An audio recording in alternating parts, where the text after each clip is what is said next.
Let's explore the world of concurrency in Python by comparing threads and processes. This tutorial will help you understand the core differences between threads and processes. We will discuss when to use each for optimal performance. By the end of this, you'll have a clearer understanding of which concurrency model suits different types of tasks. On the left, you can see the thread icon, and on the right, the process icon. Let's begin by defining what a thread is. A thread is a lightweight execution unit within a process. Multiple threads share the same memory space, which allows them to access the same data without needing complex communication mechanisms.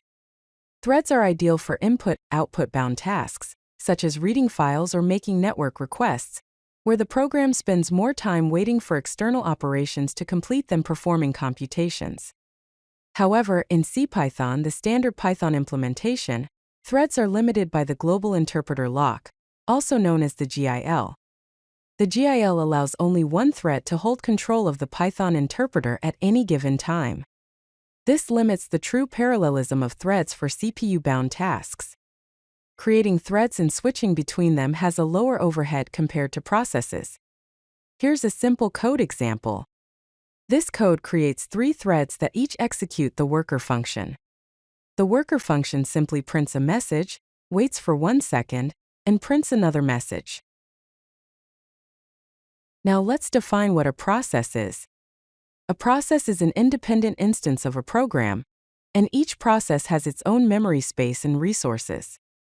This isolation means that processes do not share memory and must use inter-process communication, also known as IPC, mechanisms to exchange data. Processes are ideal for CPU-bound tasks, where the program spends more time performing computations than waiting for input-output operations. Unlike threads, processes are not limited by the GIL, allowing them to achieve true parallelism on multi-core processors. However, creating processes and switching between them has a higher overhead compared to threads. Here's a simple code example. The code creates 3 processes that each execute the worker function. Just like the thread example, the worker function prints a message, waits for 1 second, and prints another message. Let's highlight the key differences between threads and processes. In terms of memory, threads share the same memory space, while processes have separate memory spaces. For communication, threads can directly access shared variables, whereas processes require inter-process communication mechanisms. The creation overhead for threads is low, but it is high for processes. Threads are limited by the GIL, whereas processes are not. Threads are best for input-output bound tasks, while processes are best for CPU-bound tasks. In terms of fault tolerance, if one thread crashes, it can affect all other threads in the process, whereas processes are isolated from each other, so a crash in one process does not affect others. Now let's see when to use threads and processes with appropriate code examples.